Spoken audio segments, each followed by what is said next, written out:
So this one is very much like an subverted chosen one trope. That was really like, I love the chosen one, but I don't want it. Like, I hated how it was just always like, well, they're the chosen one, so it's going to be easy here on out. Like, no, that's not going to work for me. So I really tried to like, chosen by what? Because remember, what is truth when history keeps getting distorted, when prophecies are equivocal? So the what if statement was, what if the Messiah didn't know he was the Messiah and didn't know that he had a purpose, but knew he was meant to do something?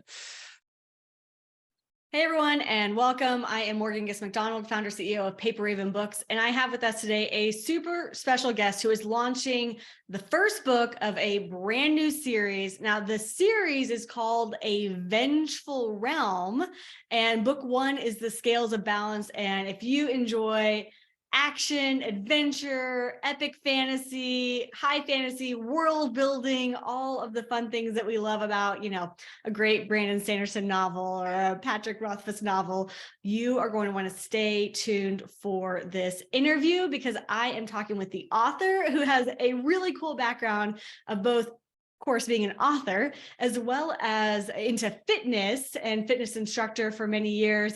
And he can even be seen wielding maces and all sorts of things in some of these classes. So a really fun conversation coming up. And I am super excited to introduce Mr. Tim Facciola. Tim, thanks for being here. Thank you so much for having me, Morgan. I'm really excited to be here. Me too, because this is the first book in a whole series, and you're introducing some really amazing sort of like characters and an incredibly rich world that you have built here. So I'm wondering, Tim, if you can kind of start us off with New Rainia and this world that you've built. What's this world like? Yeah, absolutely. So with the authors that I coach, I say, you got to start with a story seed. What is the seed? And for me, the world was that seed. And the first question I asked myself is, what would happen in a world without water, where water was the most scarce resource, and how that impacted society? And then it took a lot of twists and turns. And eventually that does come up in the second book, but it's definitely scaled down much more. But the influences were, the second question was, what if Rome, ancient Rome, kind of existed and translated into, like, not only existed, but was like the source, the main power of the world, and that transferred into the Middle Ages. So imagine if, medieval Europe still had Roman influence, still had Roman styles, still had that type of aesthetic.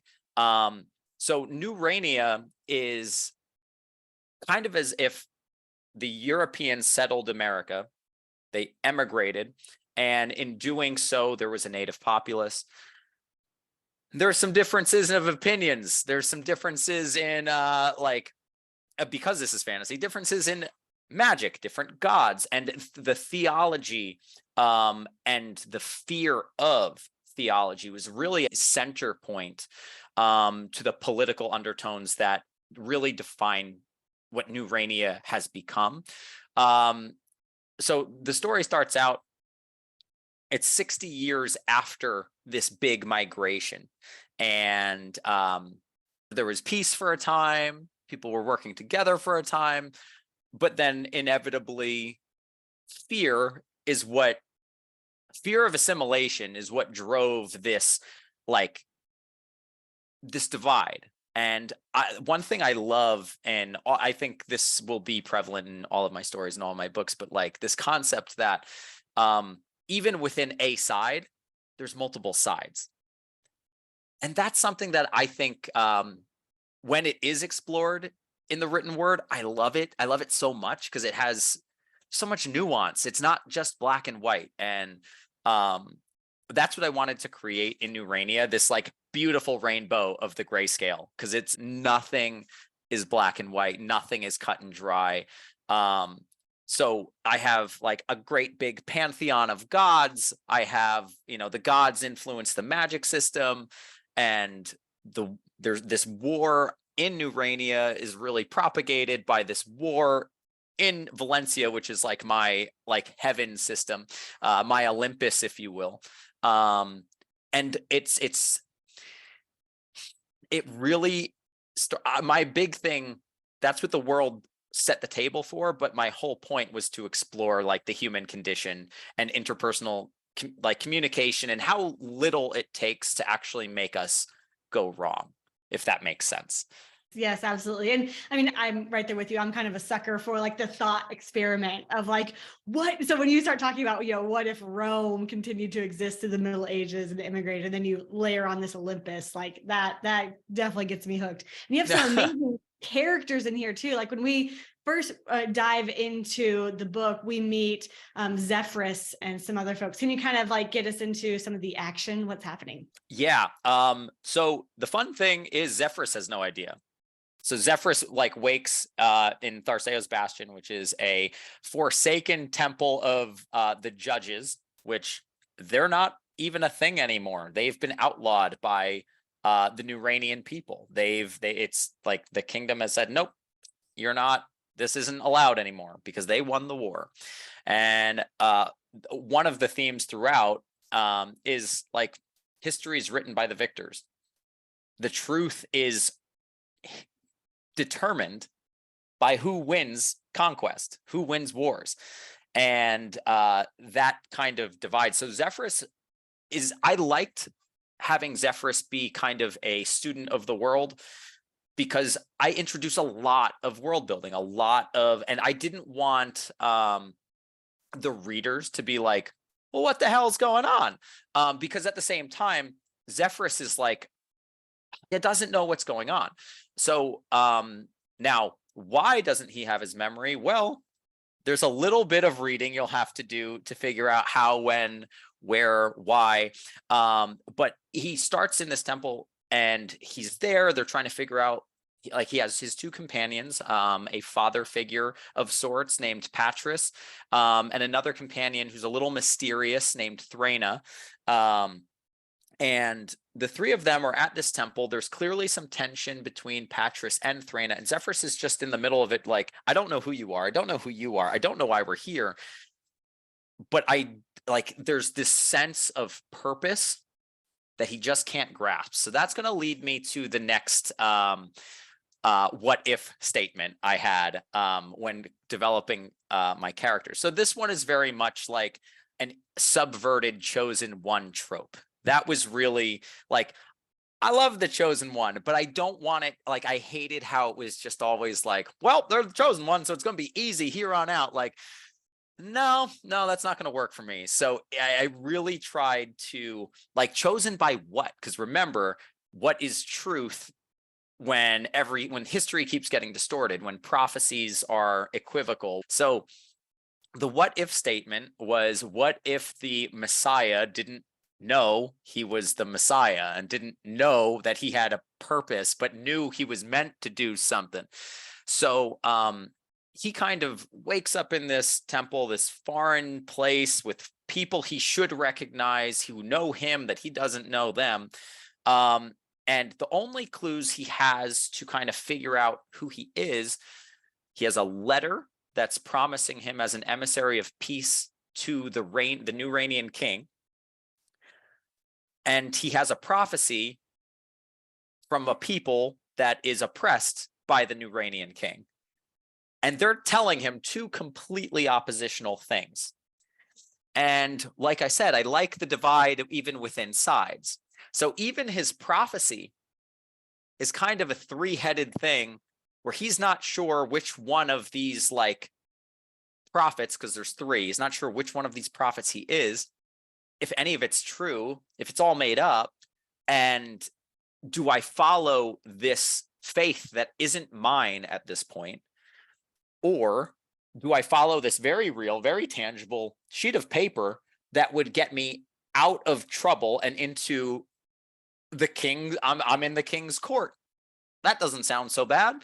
And well, turns out being at a outlawed temple for dead gods doesn't make friends. And this is a world where the native populace has been um, oppressed and enslaved, and Zephyrus is wrapped up in that and sold off to slavery. And that's where his story really begins. So not exactly the typical chosen one beginning. I love it. Thank you for that kind of like overview, Tim. And so would kind of encourage anyone who's here and listening and watching, truly, if you love an intricate sort of epic fantasy book and series, like this is it. And I know, you and I, Tim, we've talked, off camera about, different books we read and things like that.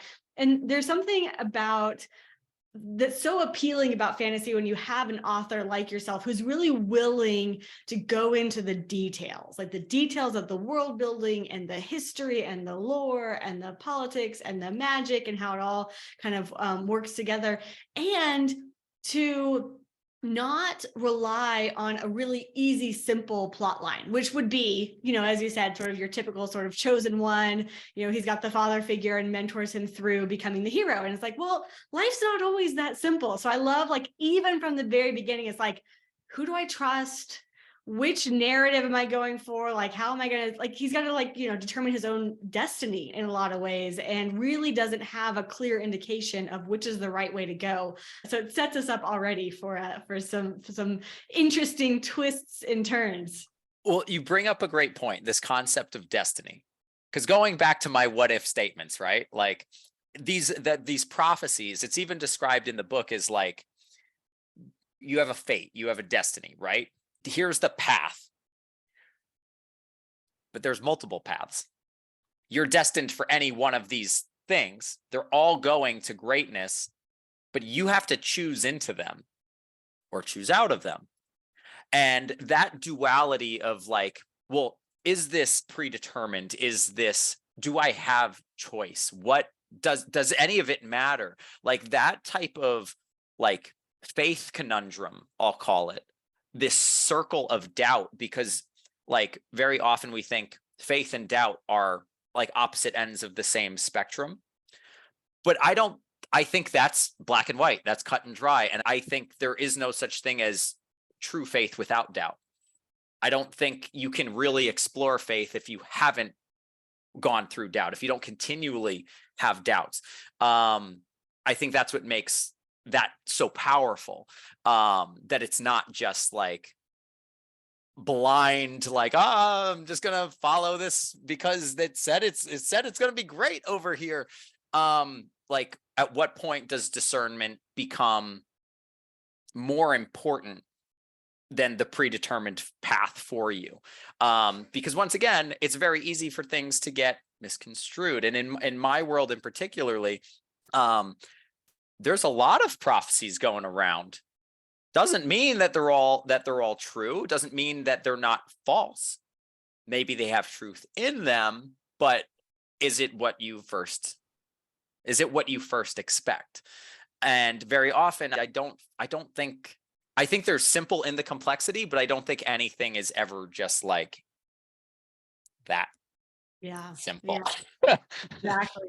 Well, and you already kind of alluded to, it's more than just an alternate history. Like you've layered on really sort of our favorite elements of, epic fantasy. You've got like you've already said the theology piece, intermingles with sort of the magic. Can you give us a little, insight into how the theology and magic are working in this world?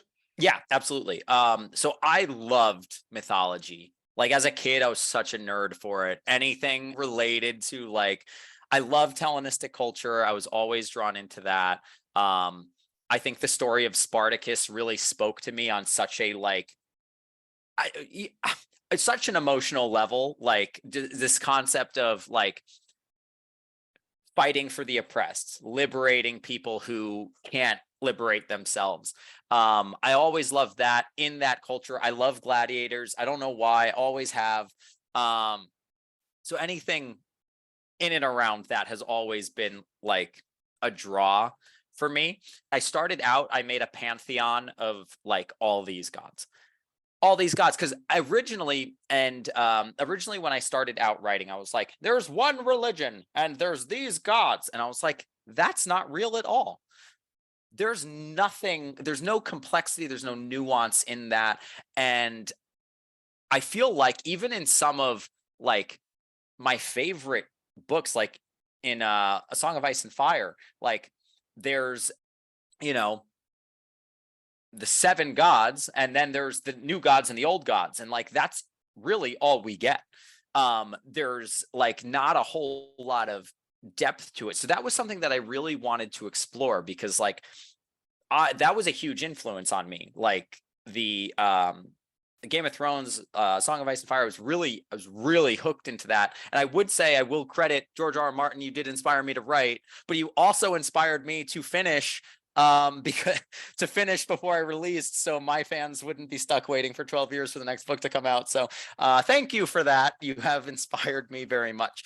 But what I really wanted to explore was, okay, depth in the pantheon. What if these gods were real, tangible, interactive? What would that look like? And this isn't much of a spoiler, but it's a thing that I think really makes my world unique. The mortal realm and the divine realm are connected, and they are connected quite literally by a chain. And this chain is made up of links, and those links are made up of souls. So I don't have hell. I don't have what ends up happening for these souls deemed incomplete. They become links in the chain, and each link in the chain creates a distance between the mortal and divine realm. Each link is a physical representation of the gods' failures to guide the mortals to living this full, balanced life. And as that chain gets longer, the gods' influence wanes. It makes it harder for them. So the gods, meanwhile, are fearing this reckoning. There's a creator above them. And one of the big themes throughout the story is like, and Zephyrus says it at one point, he's like, because he's a slave at this point, and he's like, I have to bow and scrape to the masters, but the masters bow and scrape to the royals. Who must the royals have to bow to? And the whole concept is like everyone is enslaved to something. And it like the nesting doll effect, right? Like out of the frying pan into the oven, like out of the oven into the frying pan. Like it's just like there's always another thing. There's always a bigger fish in the sea that's presiding over you. And what are their intentions? Now, my gods are more like mortals in the sense that they are flawed. They have their more similar to the rivalries that you would see in like Greco-Roman myth, where they're all kind of vying for their own selfish interests. And some of them, like there's little cliques within my pantheon where these gods get along and they govern and kind of rule over this geographic area, and these people worship them. But if there's a territorial dispute up there, it's going to influence down in the mortal realm. And a lot of the misconceptions that people have, it usually is coming from the gods. So I thought that that was really fun for me to make all these like flawed gods. But the magic system stems from each of these 18 gods. They each have, so there's the elemental gods, like they're the easy ones, right? Like there's the water god, and he controls the rain and the oceans and the rivers, and like that's all well and good. Then there's the fire goddess, and there's very similarly, she's kind of like, and originally there was like the seven deadly sins in a sense, the seven sins, the seven virtues, and like they kind of existed on this polar spectrum. So like even take the god of water, it's compassion and wrath. Because like if you think about, oh, what a pretty gentle stream versus like that's a tsunami. Like water can, a lot of the elements have this dichotomy. So I didn't want it to be like any one thing, but explore that. Now, like Avatar, The Last Airbender, I love that. I loved that growing up. I watched it again as an adult to see if it held up. Boy, does it hold up. It like just makes me feel so good. Anyway, like the concept of like the elemental bending influenced it, but I also kind of paired that with sticking with my anime, like Full Metal Alchemists, like this law of equivalent exchange. And like I always hated when like, oh, they have magic, so they just win. It's just like an easy default, right? So I wanted the use of my magic, aside from being outlawed, aside from being like very few people having it, I wanted it to come at a cost.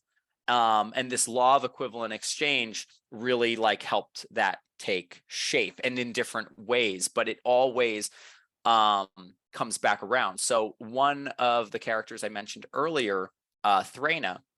So Thraina has this like cursed blood magic where she can pretty much she can hear heartbeats, she can improve her senses, she can conjure things at will as long as she can imagine it out of blood. However, it literally is rotting her from the inside out.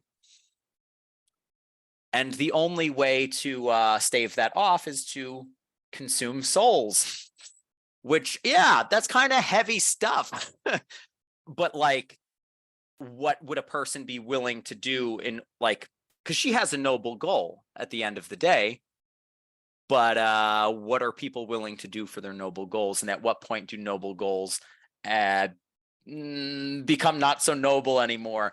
And these were just like some of the things I wanted to explore. I wanted to have a lot of magic systems that were based off the same rules, but how they interacted with those rules was slightly different. So there's elemental mages, there's healing mages, there's blood magic, and they're all kind of like a direct tie to the gods. Later in the series, there's a sun god, a moon goddess, there's a goddess of time, and a god of like space. So like all of those factors, I was like, it's all based on the gods, it all comes from them, but how it manifests in people can be different, what they're able to do. And the terminology I use is, how do they balance the scales? So you're like, oh, that's the name of the title. Very good. Yes, that's the name. So the scales of balance are not only the judges of Celestia, the oppressed people, that is that is their symbol of their religion, of their traditions, but it's also the terminology used for how one actually uses the magic, how they balance this law of equivalent exchange, how they express their ability to use it, if that makes sense. Yes, so good. So yeah, I would just encourage you guys, if y'all are listening, watching, like this sounds like my kind of book. I love the sort of like the nuance of the magic system itself. Because yeah, I totally agree. Even some of my favorite authors, like you start slinging magic around and I'm like, that was way too easy. So if you've always wanted, a book that really sort of pays attention to the details of the world and the characters and the magic and the mythology, this is your kind of book. And the good news is you can actually grab a copy today. We're launching the book. We want to get out to as many people as possible. There are more books coming on its heels, so you can dive into book 1, The Scales of Balance. The ebook is on promotion right now. So go to paperravenbooks.com/The Scales of Balance, all one word. There's also a link right next to this video. You can click that link, takes you over to Amazon. You can grab the ebook right away, download that, get it loaded, ready for the weekend. There's also the physical book and the audio book too. So pick your preference. And certainly if you just want to dive in right away, that ebook is on promotion and an easy grab for you there. And Tim, I also wanted to ask, because I mentioned at the top here that you're a fitness professional, right? Like you Yes. coach people through fitness, you do workouts, you do personal training, all that stuff. And you also like wield maces and staffs and like really cool sort of classic fantasy weaponry. Yes. So there's some action in here as well. How's your fitness background sort of inspired the fighting and action scenes in the series? Yes. So I a good combat scene. I'm a sucker for a good combat scene. It doesn't matter what the medium is. I've always, I love movement. I think the way the human body moves is a magical thing. It's great to witness. It's great to behold. But it's even better to experience. So when I started writing, and this is like 10 years ago, that wasn't really a skill set of mine. I did martial arts growing up, but like I didn't have that type of background. I was like, you know what would be cool though?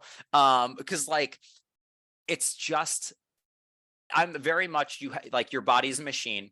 You need to learn how it works. And every other tool is just it's extra, it's gravy. It can give you like a different type of stimulation, usually mental. Like the mental stimulation just keeps you hooked.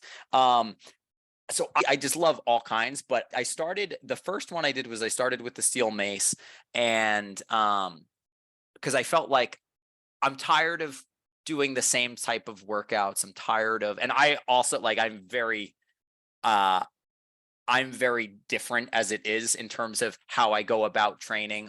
It's not your typical, you know, we're not doing 3 sets of 10 of, push, pull, hip hinges and squats. Like it's more dynamic than that to kind of encompass, once again, the grayscale of, it's not just we do these things, we're limitless.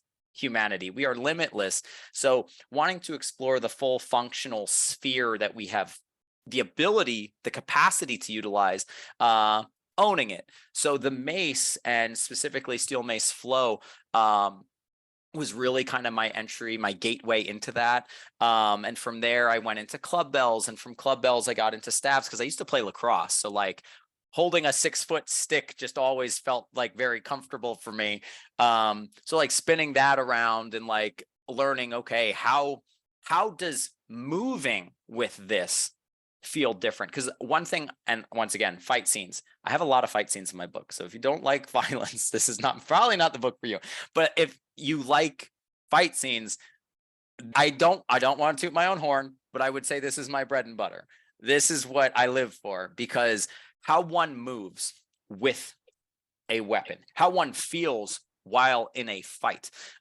It's not just like when you punch someone, it hurts. Like it's not like, I think that that's lost on some authors. Like there's sensations that like rebound into you that you feel like there's if you're experienced as a fighter, like there's a numbness that kind of washes over you. There's like a tunnel vision, a focus, versus like, because you've been inoculated to that type of stress before. But if you've never been in a fight before and you're in a fight, it's a totally different, that tunnel vision doesn't exist. It's like fight, flight, or freeze. It's often like, like some people are going to freeze up.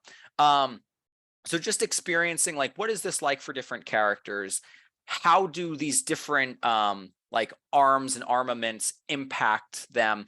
And footwork, people. Footwork is always the most important thing. If you're fighting on sands, that's different from fighting on pebbles. That's different from fighting on stone, different from fighting on grass. If you're underwater, that's different. Like you have to think about these things. Like don't throw punches underwater. That's silly. You're not hurting anyone. Like, so that's like, I really have enjoyed that. And I like to think that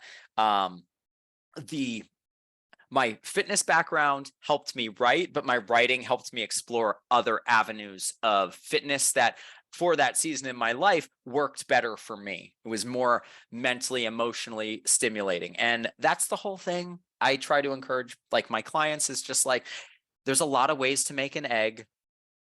Fitness doesn't have to be one size fits all. So don't follow what they put in a magazine just because it would be the most accessible for everyone. Like do something that makes you want to move. And for me, maces, swords, clubs, staffs, like they've been a really cool, it's not all I do, but it's definitely a big part of how I move, because there's a natural 3-dimensional element to it. And once again, it's more mentally, emotionally stimulating. It helps me feel like I'm in my story world, and there's like a degree of choreography that goes into it, and that's always been really fun for me.